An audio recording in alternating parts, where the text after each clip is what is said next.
I'm BJ Foster, and you're watching Texas Platinum.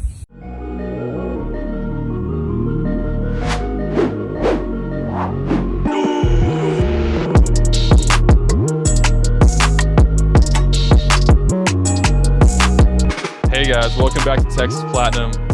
Thanks for tuning in as always. We are 9 days away from the start of Texas football and the start of the Steve Sarkisian era here in Austin. It's crazy how fast we've got here, but it's here, so get excited. Please subscribe as always. We are trying to get to 2K subscribers by the Arkansas game, which if the season starts in 9 days, that means 16 days till Arkansas. So please help us push to 2K. We're probably definitely not going to hit it, but at least get us close to it so we can feel better about ourselves. And yeah, thanks a lot in advance. But today we have a fun video for you all, the juicy stuff you've been waiting for. We're going to give you our official season predictions for the Texas Longhorns. We're going to go down the schedule, tell you all the wins and losses and what this team will become in our opinions. And we're also going to really just update fall camp. It looks like Hudson Card is going to be the guy. So we're going to kind of break that down and all the developments that we've seen throughout fall camp now that it's kind of winding down and we're getting into Louisiana prep. So yeah, Trevor, without further ado, tell me just kind of how you're feeling about fall camp as we've kind of seen everything unfold over the last couple of weeks. Yeah, I'm feeling good. I'm definitely not feeling bad. Kind of at the beginning of fall camp, I was a little concerned with kind of how Sarkisian was a little not apprehensive about the offense, but it didn't sound like it was doing that great. But as of late, it's definitely picked up, which honestly I kind of expect, and I might even think will kind of transition into the season. So whenever we do our season predictions in a bit, I'll kind of get my reasoning for that. But it's good to hear that the offense is kind of on the up and up. Kind of surprised about the Hudson Card development. The staff seemed to give Casey, as much of an opportunity as possible to really seize control of the job. So I really, at that point, was expecting him to just kind of win it, especially with how close it was. But upon, kind of thinking about it further and hearing more about the really kind of the difference, I think might be the turnovers. Casey not at least quite as much, it sounds like, protecting the ball as Hudson. I could be a little bit wrong with that, but just based on the reports that I've read, and that they are so similar, and that Card is, more or less the future of this program. So if he's on level with the other guy, maybe, take a chance and start the future, develop him and have him grow with, the player with the higher potential. So it's been exciting, and again, excited about the offense, very excited about the defense. It's been a breath of fresh air to hear about the linebacking core really kind of stepping up and doing well. Luke Brockermeyer has been a great spring development and story, and I'm curious to see how he does in the season. Our defensive backs have a lot of experience. Anthony Cook was another interesting fall camp guy that stood out. Of course, our defensive line. And overall, with the season almost here, hearing a lot of positive things. And again, whenever we talk about our predictions in a bit, I'll explain my reasoning as to why I'm still a little hesitant on the offense, but all in all, a lot of positive stuff. Got you. Yeah. Let me comment on the quarterback situation. Obviously, that's the priority right now, but I'm really happy that Hudson Card's kind of taken this job and running with it because, like you said, Sark seemed to definitely give a fair opportunity to the incumbent, the veteran Casey Thompson, and Casey he hasn't seized it. And nothing against Casey, because I think a lot of the people look at this as like Casey losing the job, but I really think Hudson Card is really special, and I think this is more of a symbol of how good Card is more than, Casey striking out. So I assume Casey will end up transferring, assuming Hudson Card gets, the starting nod, which it looks like it's going to happen any day now. And I think Casey will land on his feet and go be a great quarterback at a P5 level somewhere. But yeah, Hudson Card, he's got just the natural talent and athleticism, and he's a gamer. I think it's going to be absolute fireworks with him under center with Bijan next to him in the backfield. And our O-line has really impressed me, at least, throughout this fall camp. Reading on the reports and stuff, I mean, Tope Amade is a guy, for example, that's really seemed to step up and have, like, he's a dinosaur. He's been here forever at UT. And all of a sudden in year 6, he's making moves. And I'm glad. I mean, he looks like a specimen. He's the guy you want off the bus first. He looks like an NFL player.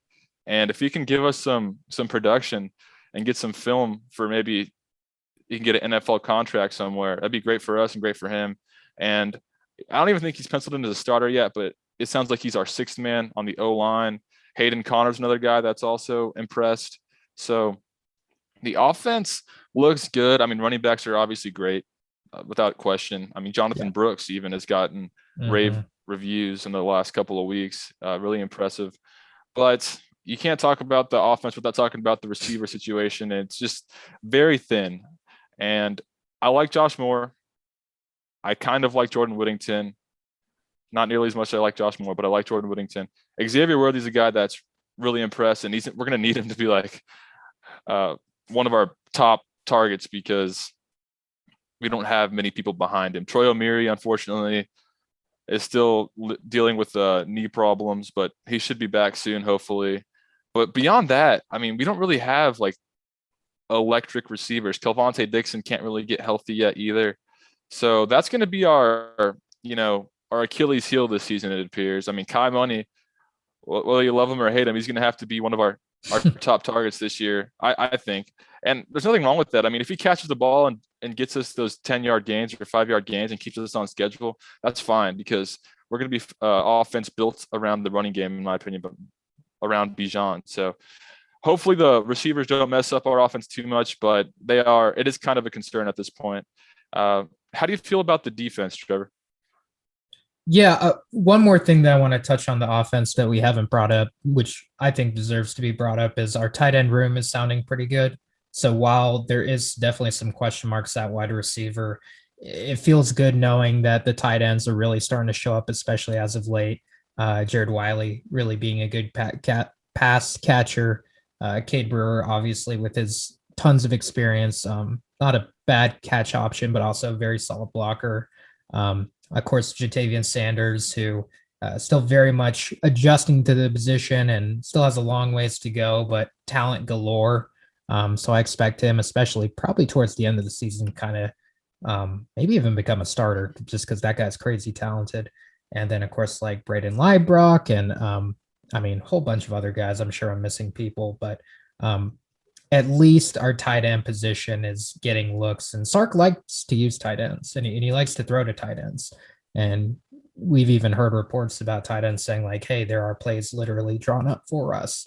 So that should be good. In terms of defense, though, I mean, I kind of touched on it earlier. I mean, our defensive line is just sounding stacked as it ever has been, especially with the formation of how Coach K runs it with really featuring, 2 stud defensive linemen at a time, and we have a ton of depth. So the thing is, rotation should be very fluid and seamless. The outside edge guys, I'm still a little curious about. I mean, maybe curious about in terms of what they look like in a game with Jacoby Jones and Thornton and Obi Agofu. Or Obi's inside, right? Or is he outside? No, he'll be on the outside. Oh, he is outside. Okay. Well, still, all those guys I'm probably most curious about, but also just really excited for the linebackers, excited to see Overshown back in health. Just today, I kind of reviewed over his Alamo Bowl footage, and he was a monster. And he's been a monster, really, since the end of last season. So I really think he can take off if he's up to good health. And then, just really the whole defense I'm feeling good about. Right. I'm really glad to hear over the last couple of days how Alfred Collins is finally emerging for this. Him too. I've been worried about him because I haven't heard his name, but right, exactly, because he's definitely an NFL guy if he's developed correctly. And he was running with the twos for the longest time, it seemed like, but now the staff's starting to notice him and like they're realizing we can't really keep this guy off the field, and it's going to create some problems because the lineup they're putting him out on the edge now, which I mean he's a Yeah. massive, massive player on the edge. And I'm excited So for that because yeah, he's fast. I mean, he's not slow. yeah, he's fast and he's got some hands. He can pick six some screen passes. But yeah, so good to see him finally getting his nose in the action, and I think we'll see him playing a lot. Whether he's taking Jacoby Jones's snaps or whatever, I just want to see him on the field. But all these guys are going to play. We got a lot of people. Tavondre Sweat, Mora Ojimo, super exciting to hear him. Like he's finally, I mean, he's looked like a grown man since he was 12, and he's finally playing like it apparently. So super excited to see him. The secondary, that's going to be the strength of our defense, I really think. At least the corners. I mean, Josh Thompson and Deshaun Jameson are, they seem to be like locked down on islands right now in fall camp, is what it's sounding like, and I believe it. I mean, Deshaun Jameson's always been a great player for us, but this year, as a senior, I think it could come all together and maybe even go for a Thorpe, or at least be in the conversation. And Josh Thompson also has all that talent as well. So, and both these guys are going to be drafted at some level. They're going to be drafted. I don't know if they're day one, day two guys, but they're definitely NFL talents, which is good to have. And but at safety, though, BJ Foster is seemingly continued to hold on to a job, which is awesome. That's our guy. He's sponsored Texas Platinum. So if you notice on the intro, he's one of our boys, and I can't wait to see him go out and get some interceptions and lay some people out. Brendan Schooler it's kind of crazy how he's a starter, and like he's kind of one of the leaders in our secondary. He apparently helps get guys in position and all that good stuff. And Sark and PK have been really impressed with him. But he's got a lot of experience playing secondary. He did it in high school. He did it at Oregon.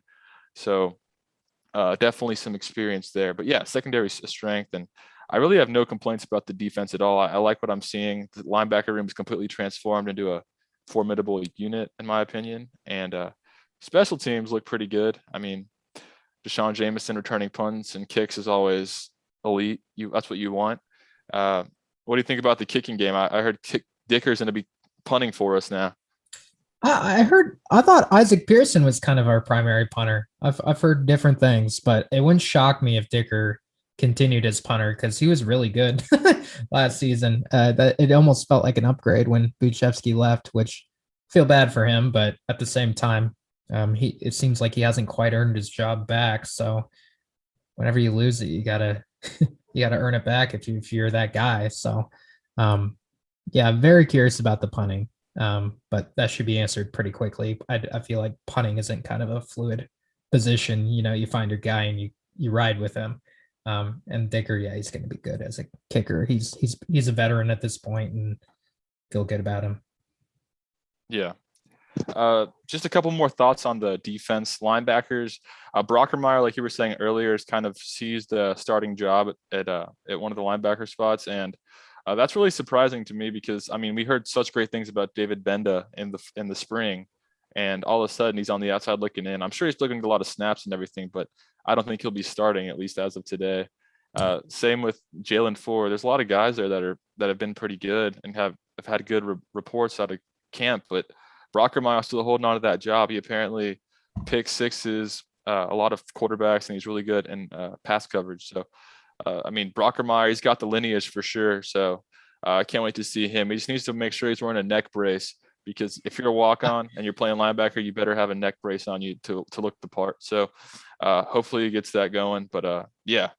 And also, last thing I'll say is you kind of mentioned him briefly as well, Anthony Cook. I'm going to look at it from a different way. I'm thinking this defense is really stacked because you have Jaron Thompson and Chris Adamora coming off the bench as of now. And not to mention Keaton Crawford, Darian Dunn, Jade Barron, a bunch of guys that we've also heard good things about not starting. So we're kind of building that depth that we've been talking about. And hopefully it manifests itself and we just see like a great product consistently this year, regardless of injuries or whatever happens. Hopefully we have a good enough depth to go out and win the Big 12. So yeah, I mean, that's pretty much it on fall camp. We don't want to bore you to death. I'm sure y'all have already been up to date with it, but Trevor, do you have any more thoughts on that before we hop over and do predictions and everything? I don't think so. I think we hammered just about everything, and kind of like you said, I'm sure a lot of people have been up to date with fall camp. We thought about doing a fall camp video, but we kind of held off just because there's a lot of content out there right now that's updating you on fall camp. So we're gonna pause on that, but we definitely wanted to give our 2 cents about everything before the season starts, just based off of everything we've heard. Right. Yes, sir. That is correct. So without further ado, I think it's time, Trevor. Do you think it's time to unveil our official predictions for the season? It's time. Yes. I'm All excited. right. All right. What we're going to do is we're going to go down the line game by game, and we're not going to go so super in depth or anything like that, but we're going to just kind of, because we've done our homework in all these games, we've done all of our homework all off season. So we have our reasonings, but we're not going to bore you to get to death with a big lecture on each game. But we're going to go down the line, tell you a win and a loss for this Texas Longhorns schedule, and ultimately unveil the record and where we think we're going to end up at the end of the season. So yeah, without further ado, Trevor, Texas opens in 9 days against Louisiana. Is this a win or a loss in your opinion? I got us winning. And you may have kind of convinced me with that video that you dropped about a month or so back, but I think it will be a close game. I do believe that Louisiana will put up a tough fight. I do think that our offense will probably encounter some rust and some growing pains, as I think they will really kind of the first half of this season, which will explain some of my upcoming losses here in a bit. But I think we find a way to get it done. Unlike Maryland and unlike Cal and some of these other non-con losses that Texas has experienced over the years, we're going into this game really focused on Louisiana. No one is sleeping on Louisiana. This is a team that everyone's been talking about really since last season. Sark's been hearing it in his ear since he's been hired. We know that we cannot lose this game, and I think they're going to prepare appropriately, come out on fire. I'd be surprised if we blew out Louisiana. I think it'll be a competitive game, but I think it's going to be a win. Yeah, I agree. I think we're going to win this game. I think Sark and Hudson Card being new is going to actually come to our advantage, because I think Louisiana's going to be a little bit caught off guard when Hudson Card goes under center and starts throwing bombs downfield. And obviously, Bijan Robinson's going to have a field day, because Louisiana, I mean, they were a great team last year. They returned pretty much everyone. But the strength of that team was really, or the weakness, I should say, was their run defense. And that bodes well for us, because our strength's going to be our running backs. So I think we're going to run on them a lot. And I think our defense is going to play lockdown with PK in his first game. That's also going to be an advantage too to us. I feel like, just like you always talk about the first game and prepping for that as an opponent, and it's always tricky because you don't really know what you're going to see. So I think that's going to be the difference, and I think we're going to win this game because Louisiana, they're a great team, but if you look at their schedule last year, like I've been saying, they didn't really beat anybody. They did beat Iowa State, but that game was kind of it's a weird game. Weird situation. Exactly. It was a weird game. So I got Texas beating Louisiana. So we got us both starting 1-0. And week 2, the Horns travel to Fayetteville to play an old rival, Arkansas. Is this a win or a loss, Trevor? I got us losing. I think we could absolutely win this game, and I would not be remotely surprised if we win this game. I think it's a very real possibility. Hell, they might even blow them out, and that wouldn't shock me. But I do think, and I've said it really since the offseason, I think we will split these first 2 games. These are for a brand new offense, for a brand new defense, new coaching staff, and a lot of outside of like Bijan and a handful of other guys, a lot of unproven players. And I don't know if I fully believe in the fairy tale beginning of starting out 2-0. I think we're better than Arkansas, but I do think that the road environment might lead to a turnover or something happen to where Arkansas is able to kind of squeak out a miracle win over Texas. Kind of see it as being like a exciting classic game, kind of maybe even a low scoring game, honestly, where the defense kind of battles back and forth and the offense would struggle. Just kind of a thought, but yeah, I have us losing this game. Again, I could see us winning it. I think it's a very real possibility, but to start 2-0, I don't fully buy it yet. I'll tell you this: Tom Herman would absolutely lose this game without a doubt. So we hired Sark, and that's the question: can we get the consistency out of our team under Sark weekly? Because Arkansas is a team.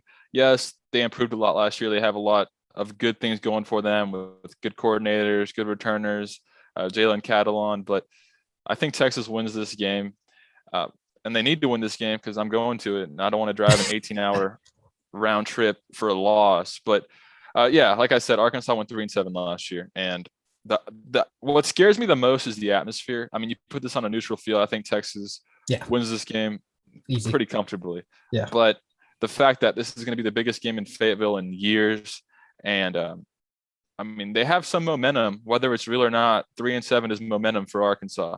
So because they were in such a bad place with Chad Morris. I'll preface it with that. But yeah, I mean, I think Texas wins this game. It definitely scares me. Going into Fayetteville is never an easy task, especially when you're Texas and they get up for it. Like you're going to see the craziest atmosphere they've had in a while. So I think we're going to win this game. But yeah, I think it's going to be an ugly rock fight type of game, like you said, a low scoring game. But I got Texas pulling it out to start off 2-0. And yeah, so after that, Texas returns home for should be an easy win, hopefully, against Rice. I got it as a win. You got it as a win too, Trevor? W, yeah. All right, so I'm at 3-0. You're at 2-1, and Texas hasn't started 3-0 in forever. So if we started off 3-0, that'd be just the Sark hype train would definitely be rolling at that point. Yes. So I would love to start 3-0, and I think we are going to do that. So next up, we host Texas Tech, and hopefully this may be the last time we play Texas Tech in a while too, because starting Big 12 play. Yeah. And this is probably the last year of the Big 12. So that kind of throws a wrench into everything, but we are at home. So because of that, I think we're going to win this game. And I do think Texas Tech can be really good this year, or not really good, but they're going to be better than people think with Matt Wells and a contract year. And they have some good receivers, good running backs, and that Oregon quarterback looks pretty good now. So I think this will be a closer game than people think, but I think Texas pulls it out at home. What about you? Yeah, I feel similarly. I do think we win somewhat comfortably, but I do expect a high scoring affair with a lot of points. Maybe a coming out game for Hudson Card, unless he comes out a lot sooner than that, hopefully. But yeah, expect a lot of points, but at the end of the day, Texas is the better team. I feel comfortable with us winning this game, and the home field advantage, I think, helps versus having it in Lubbock, which is always such a tricky place to play. So yeah, agreed. Going to Lubbock this year and the last year of the Big 12 would have been nasty. So yeah, I'm glad we avoided that.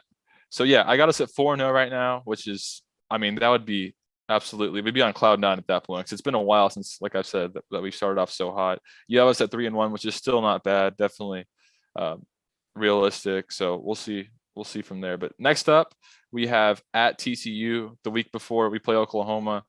This game, just I'm ready to be done with TCU forever. They can beat us, and we'll be done with them and never schedule them again, because they're just bad news. At least while Gary Patterson's there, because he's like some wizard that lives to beat Texas, and he's going to do it again this year. They have a really good team, I feel like, and I think this year they're definitely going to get us, being our first loss of the season.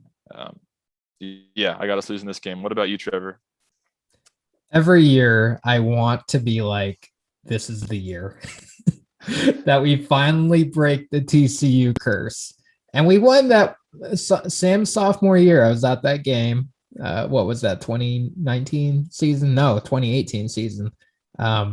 It's been a while. Every year I think that, okay, we're finally due for a win against these guys. But we're on the road. We're at TCU. We haven't won there, I think, since Mac was coach in 2014, their first year in the Big 12. Yeah, I got us losing. I can't, as long as Gary Patterson is there, and until we actually win against TCU, I can't give us the benefit of the doubt. Even though I do believe that we're the better team, but TCU does have a very good team this year. I'm excited to see what they are, to see how Duggan develops, to see how Zach Evans is in his second year, being a lot more featured. They're a team to watch, and I'm excited for that game.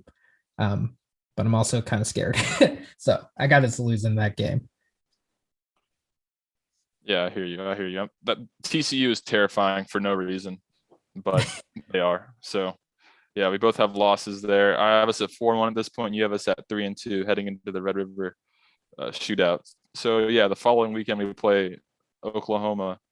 And let me get your thoughts on. Do you think we're going to win or lose this game? You go first. I got us losing.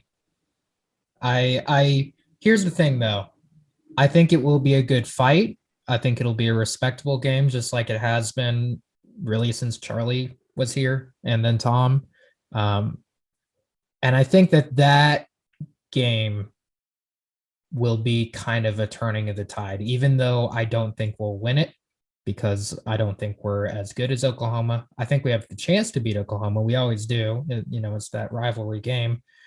There's some magic in the air about it, but Oklahoma's just too stacked all around and too experienced. The experience level is really the difference for me in terms of all positions, defense, quarterback, obviously. Coaching staff's been there for a while. They got the continuity. I think we could pull off an upset, but I'm not going to predict it. Yeah, I really want to pick Texas here. I feel like we're due to beat them, and this is the type of game, they're all hyped up. This is the type of game that we would usually go out and beat them when you don't expect it. But I'm going to give the tie. I think it's a 50-50 game. I think it'll come down to the wire, but I'm going to give OU the win just because they do have a really loaded team everywhere, top to bottom. So I think it'll be a really close game, really great game. And I hate to say it, but it might be a moral victory, which exactly. Yeah. We don't like those anymore, but no, that's kind of what I was saying by turning of the tide. I think if we play him respectable enough and Sark shows that he's like that Lincoln Riley on a national stage, because I think it will be a national stage, unless maybe not if they start 3-2 like I predict, but hopefully if they're more of like your record of a 4-1 and it's a national stage game. Yeah, I think a moral victory might be there, depending how it goes. Yeah, Texas Oklahoma is always national stage, so fair point. Fair point. That.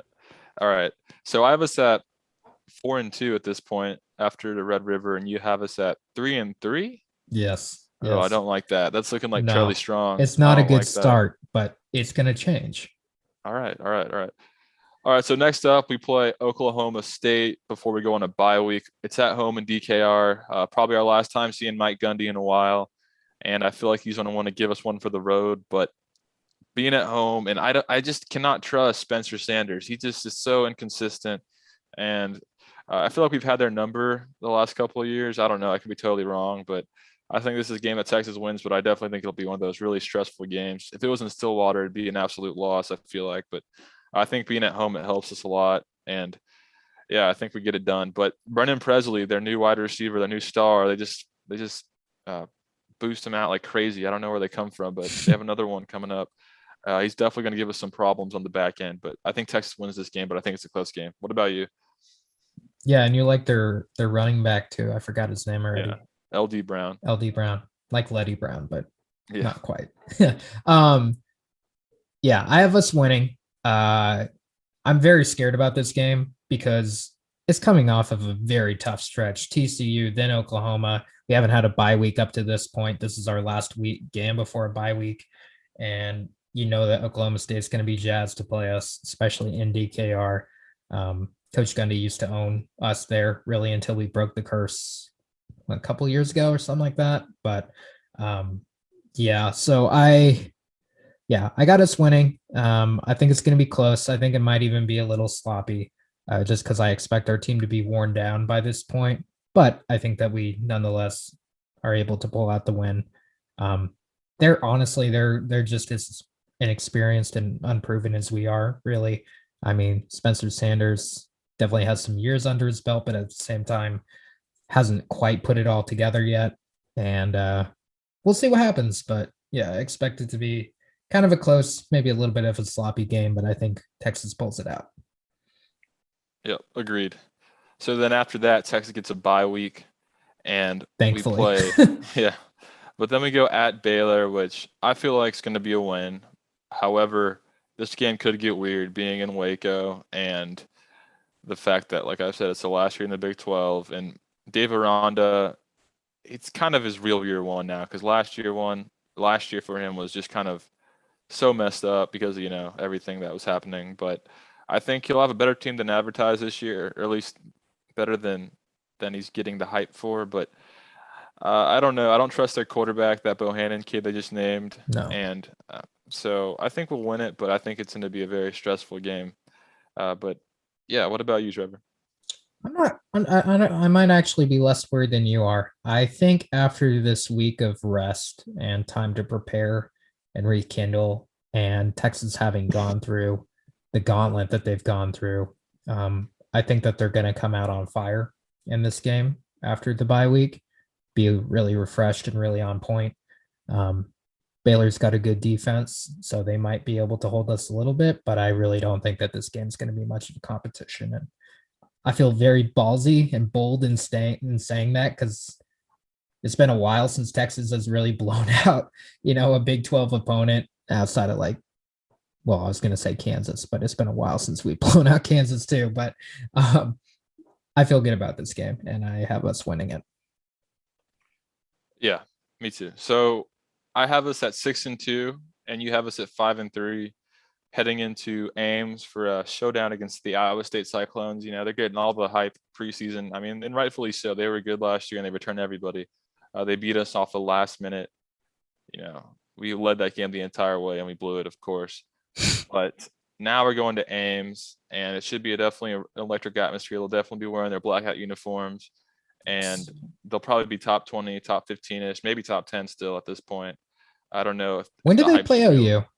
After us, so they could Oh, come they into should this definitely game. be top 10 unless Yeah, they but fall apart.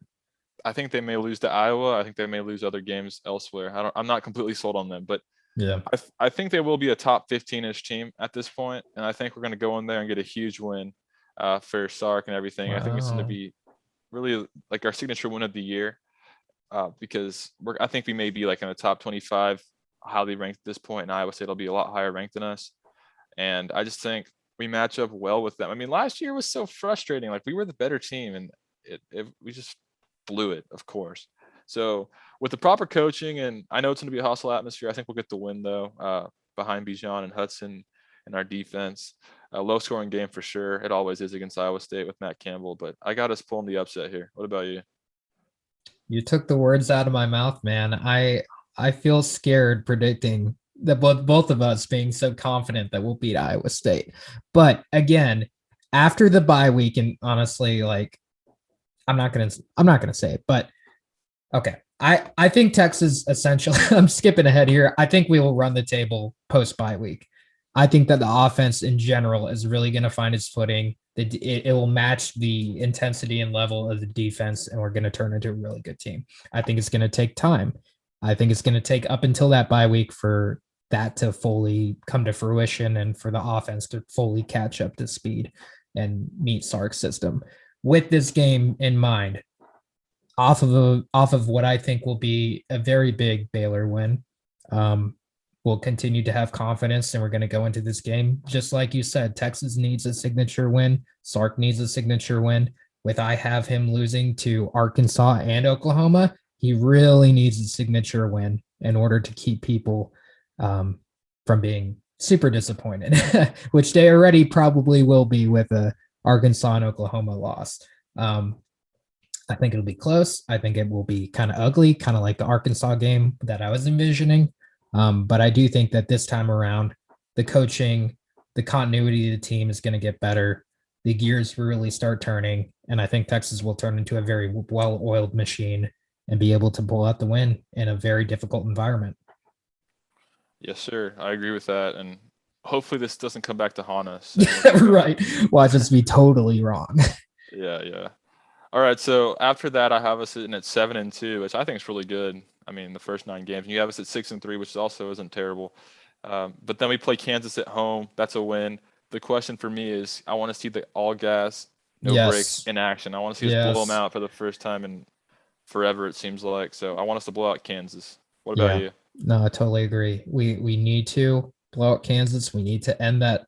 We need to, put a stake in that bugaboo, of Kansas. I'm still sick of people talking about how Texas lost to Kansas forever ago. It's so old, but I mean, they almost lost in what, 2019, Yeah. and we didn't play them last year. But yeah, we need to bury the hatchet with the Jayhawks, and just like you said, the all gas no brakes. This team should not be good at all. They're going through a lot of rebuilding, and they already were a bad team to begin with. So let's put a stake in them and really run the score up. So I got a resounding win. Yes, sir. Agreed. Agreed. So I have us at 8-2 now, and you have us at 7-3. So it's shaping up to be a good season, but for the following week, we go travel to Morgantown, and I think it's going to get really weird over there. I mean, looking at the schedule now, all of our road games are really challenging. At Iowa State, at West Virginia, at TCU, at Arkansas. I think they're all going to be really hostile environments. Yes. So, and West Virginia loves to play Texas. They love to throw the horns down. They love to think they invented that.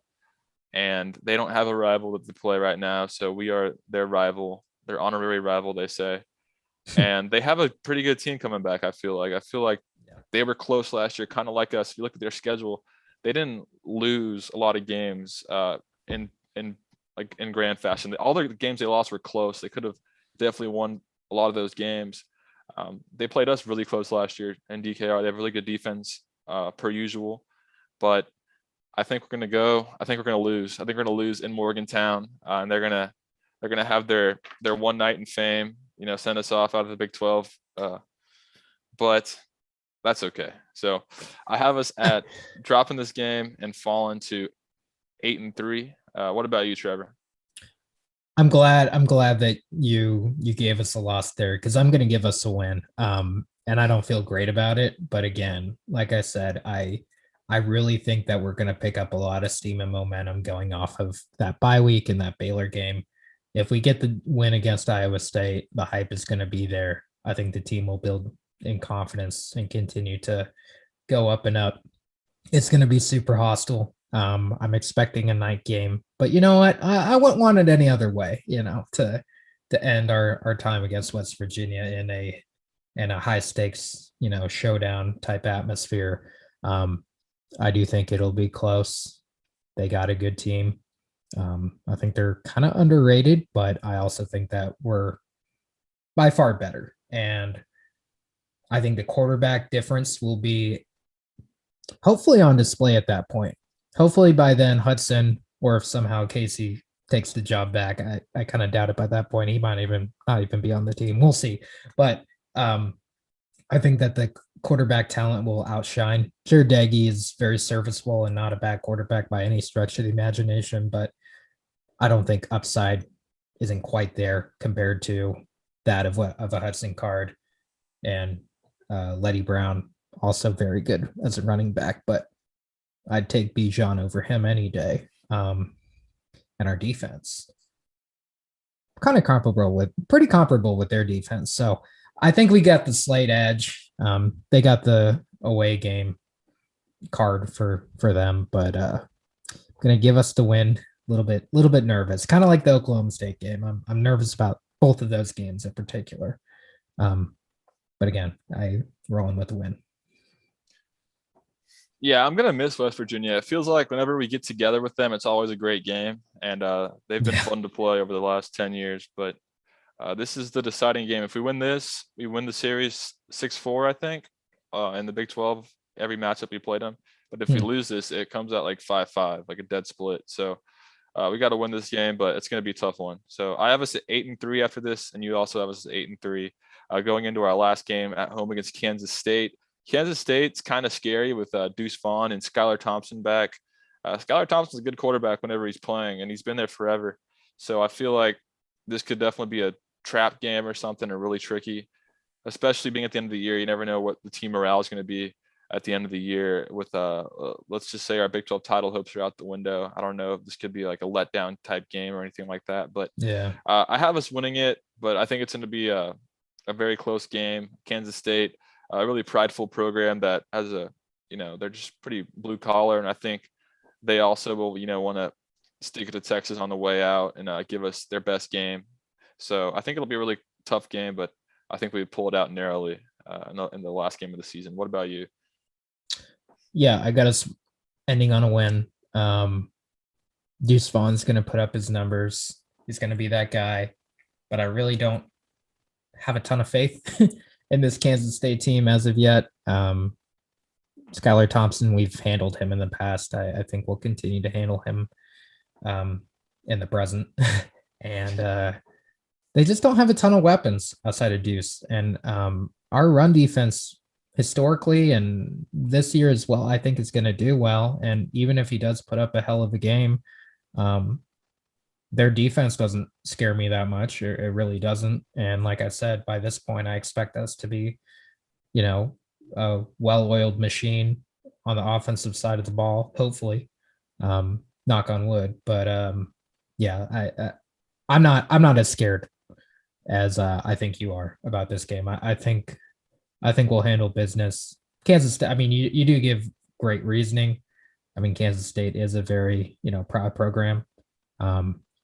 So maybe not them, falling apart like they did last year, but also kind of based on last year, I think we're going to be fine. Yep, agreed. So we both have us at 9-3. My 3 losses are to Oklahoma, TCU, and at West Virginia, and yours are against OU, Arkansas, and TCU. So 9-3. Do you think? I mean, I would be happy with 9-3. I think 8-4 is kind of where it gets that gray area. Like if you're a Longhorns fan and you want to be upset about 8-4, I kind of understand that, especially considering like Herman had us at 7-3 last year and we fired him. So I think 9-3 is not the floor for the team or anything, but I feel like 9-3 is kind of the floor for the fan base to not be in shambles, as we too often are in shambles. So what do you think about 9-3? Do you think that's acceptable? I think for year one, I'm happy with that. Hopefully that doesn't. Oh yeah. Yeah. Hopefully that helps recruiting and everything, but I got us at 9-3. Yeah, I'd be more than happy with 9-3. I think that's a good goal to hit. If we go 10-2, I'm enthralled. I'm blown away by that. I think 9-3 is a very, very good benchmark to hit, essentially. Given our tough schedule, given Sark's first year, and just all the change. And like I said, a lot of unproven talent. I feel like that's one thing that we kind of lose track of because we saw how Bijan was at the end of the season. We saw how, Overshown was at the end of the season. Saw Casey in a bowl game, and Casey shouldn't even really be bringing up his name anymore, but it wouldn't shock me if he stuck around either. But that's another tangent for another time. I think 9-3 is something that Texas fans shouldn't be upset about. Is it enough to get an Arch Manning and some of these other elite recruits? I don't know. That's what bothers me. That's why the games that we do lose will be very important as how we go about losing them. If we get hammered by Oklahoma, that will be an issue. If we get hammered by any team, really, that'll be an issue, especially Arkansas. That Arkansas game, if I have us losing it, it's got to be kind of a fluke freak loss, because if we get hammered by an SEC team right before we go into the SEC, that's going to be a horrible look. So that game I'm very nervous about, just because we really got to do well. 8-4, I don't think I'd be too upset with 8-4. I really wanted to go 8-4. No, I didn't want to go 8-4, but I wanted to predict it originally. But I don't want to. I want to keep some good, good mojo going into the season. I don't want to be too downer. But I was thinking 8-4 originally with a loss to West Virginia, like you said, on top of the Arkansas loss and Oklahoma and TCU.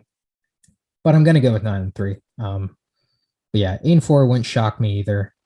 10-2 would surprise me though, just because we really haven't had a season like that in since Colt McCoy.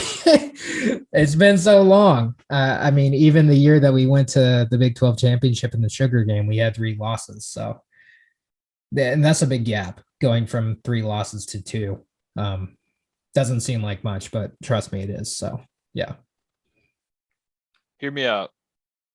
I think, is it reasonable to say that if all gas, no brakes is true, and we actually play like it, and we play consistently, not like 100% every week, because that's like kind of impossible unless you're Bama and Saban. But let's just say we give like a 9%, like an A- or a B+ every week, unlike Tom Herman. I don't see why we couldn't go 11-1, and we've been saying this for years now. It's kind of been playing down to opponents. I think Iowa State, top to bottom, maybe better than us. Like, at least they're top 22 players. But I think like 10 wins, maybe not 11-1, but maybe 10-2. I think it's not unreasonable to ask for if the Sark hype is real and you actually do go play all gas, no brakes. We don't play down against Kansas State. We don't play down against even TCU, who I think is a good team. But give them our best game. If we give them our best game, like we do against Georgia and OU, seemingly pretty often, I don't see why we couldn't aim for 10-2. But it's in year one of a new coach, it's kind of hard to ask for that. But hey, I hope I'm wrong. 10-2, it could happen. It could happen.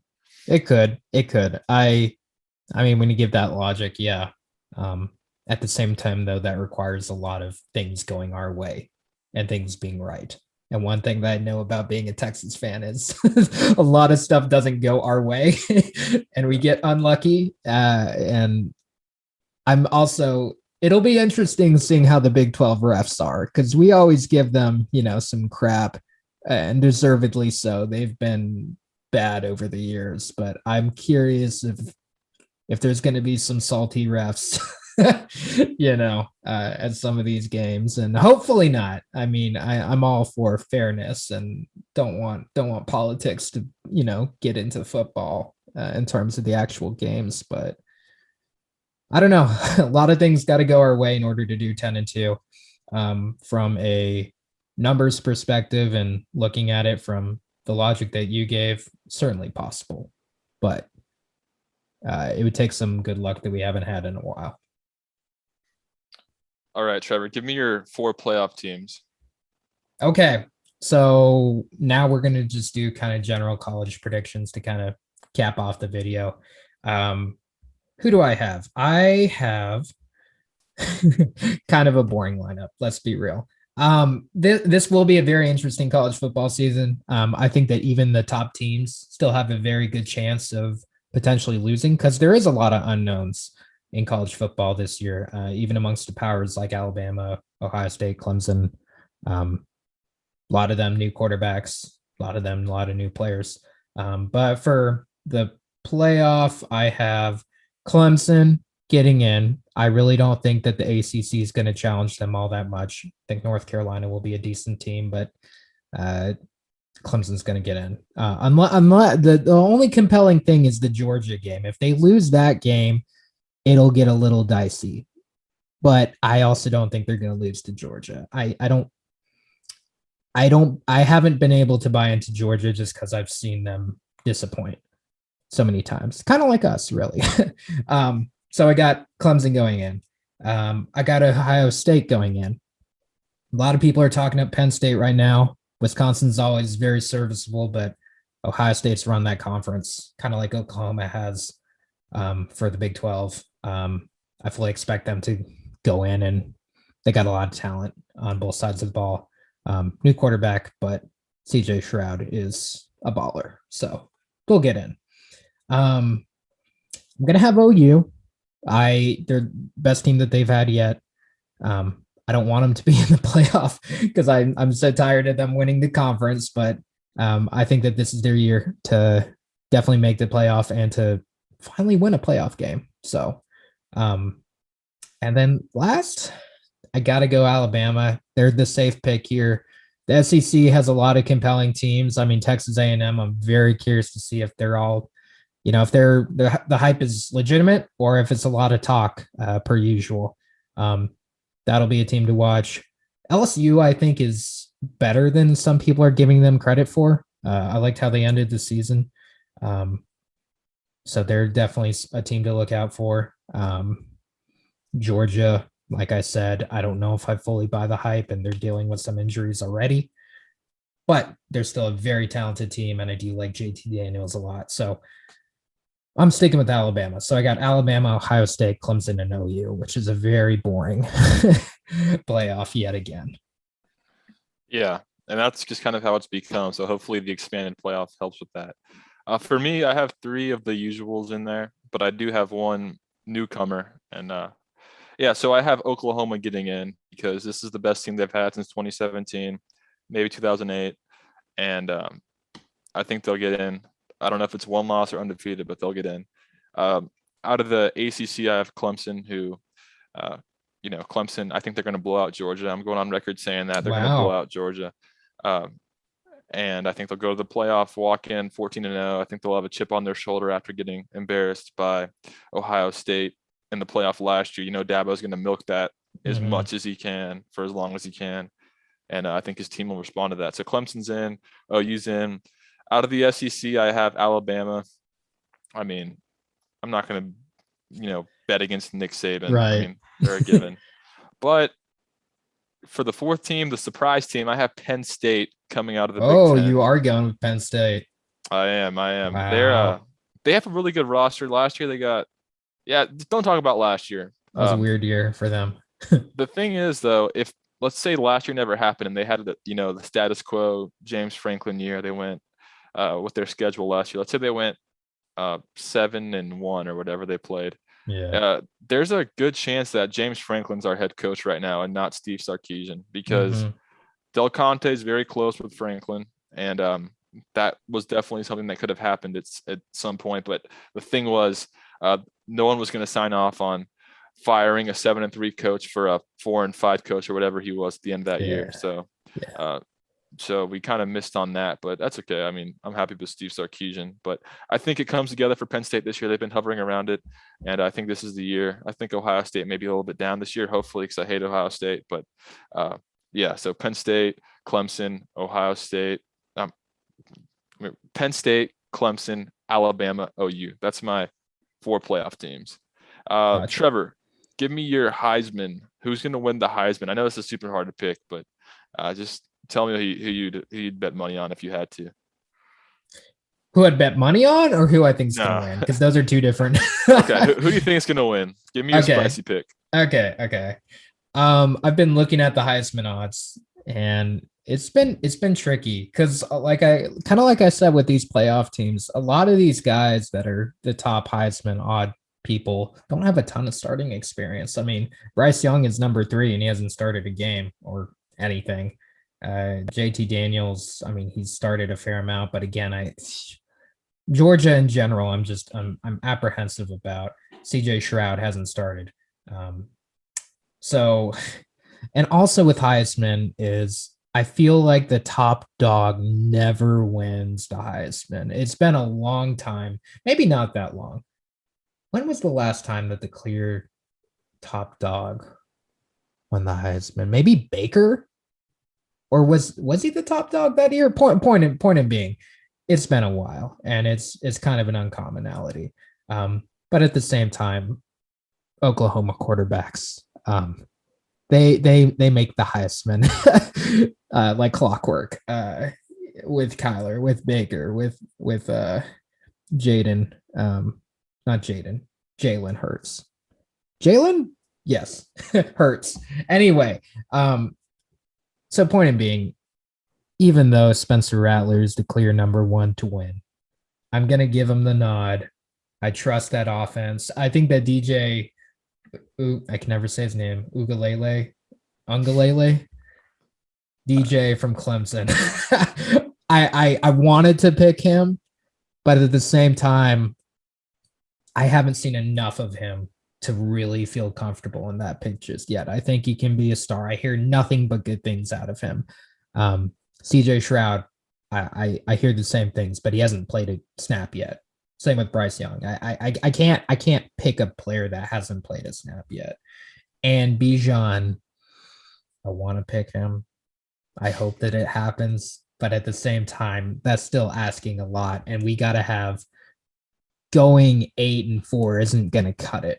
You got to have a good team to win the Heisman, and 9-3 might not even cut it, honestly. So we'll see. But I'm going with Rattler, even though I really don't want to, and it goes against my Heisman logic. The other odds guys, I can't buy anyone else really except him. Yeah, I hope Rattler doesn't win the Heisman. They've had too many Heismans in Norman. It's getting ridiculous. So they'd be up to what, almost 10. I feel like they got a lot. They have maybe 7, 8? I think. They have 7 currently. Yeah. Anyway, too many. But yeah, so I think it's going to be DJ Uongalele, however you say it. I mean, whenever we saw him last year, coming for Trevor when he was out, I thought he may have looked better than Trevor. Really? Because he was a little turnover prone, right? I can't remember off the top of my head, but I was always impressed with how he played. I mean, at Notre Dame, I thought he did great. I didn't think he was the reason they lost that game at all. Yeah. Against, was it Boston College that played him really close? And he rallied him back in the second half, throwing some dimes. I think. I mean, he's certainly not bad. Yeah. Yeah, with Justin Ross back, he's got a lot of weapons. I mean, Will Shipley there. I'm sure they'll feature him in the pass game, but I think, like you said, Spencer Rattler is probably like the bet, like you'd bet on him, but for some reason the favorite never seems to win it anymore. So I think DJ is probably the next best bet. So that's who I'm going to pick. Okay. Well, let's go.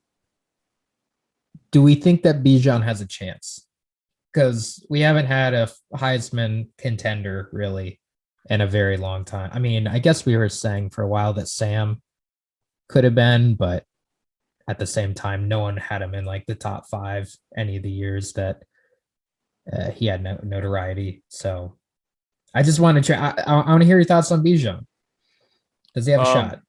I think he's got 2 big things working against him. One, he's a running back. It's harder and harder to win a Heisman as a running back, although a receiver just won it. So I probably shouldn't say that. Yeah. It kind of just depends on the year. But like you said, it's unless you're like in the playoff race, it's really, really hard to get like as a serious Heisman contender. I'm sure it'll be like on the list somewhere, maybe top 10 pretty consistently this year. But as far as actually going to New York, I think it's going to be dicey. But if he did go, I wouldn't be surprised at all. I mean, he's extremely talented, like supremely talented, like suspiciously talented. And Sark's going to definitely utilize him in ways we've never seen before. He's going to maximize them. So yeah, if he did go to New York and did go contend for a Heisman, I wouldn't be surprised. I'm not going to bet on the Texas program right now to produce a Heisman in year 1 of Sark. But maybe as a junior, it'll be the year for Bijan to win a Heisman. I agree.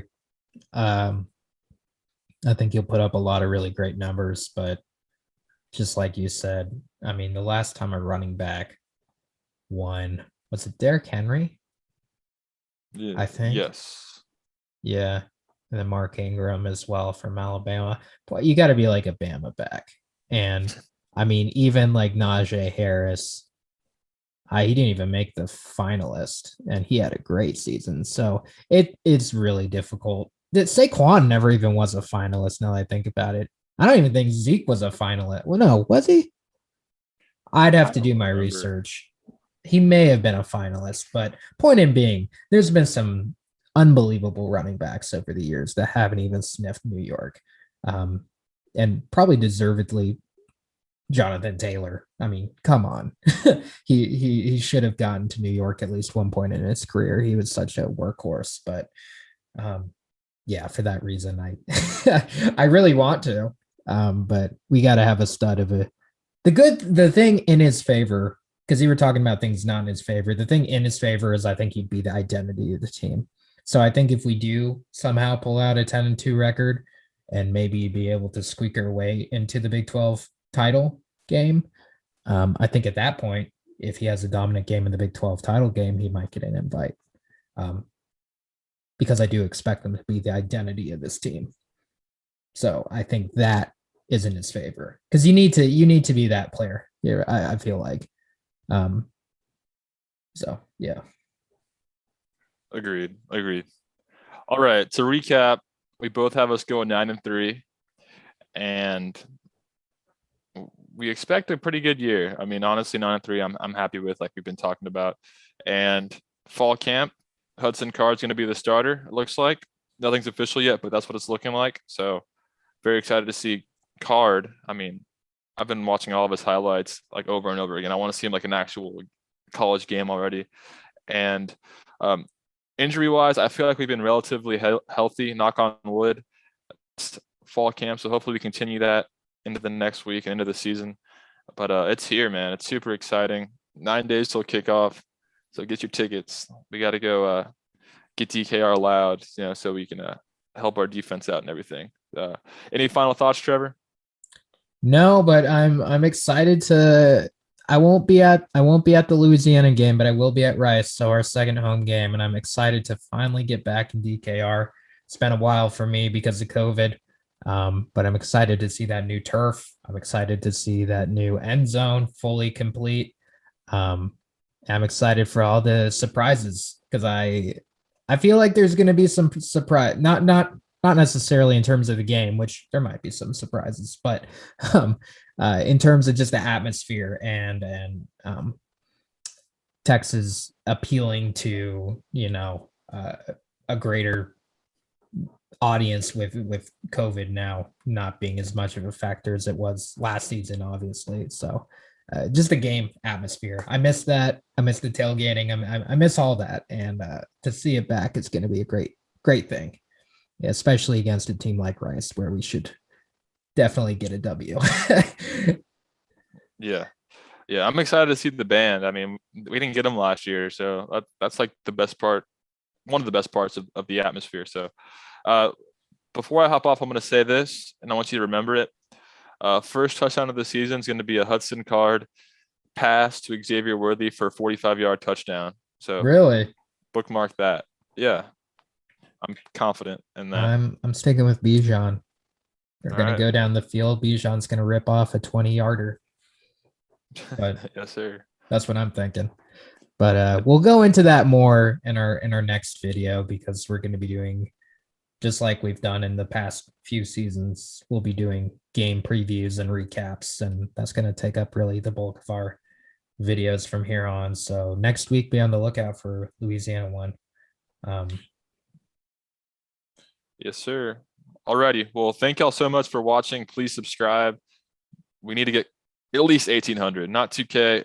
At least get us to 1,800 by the Arkansas game. We're close. Yeah. I mean, that's what, 20 more, 30 more from what we have now. More? Yeah, like 30-ish more. So we can just give us that. We'll be happy with that. So yeah. So we really appreciate it, fellas. And as always, hook 'em.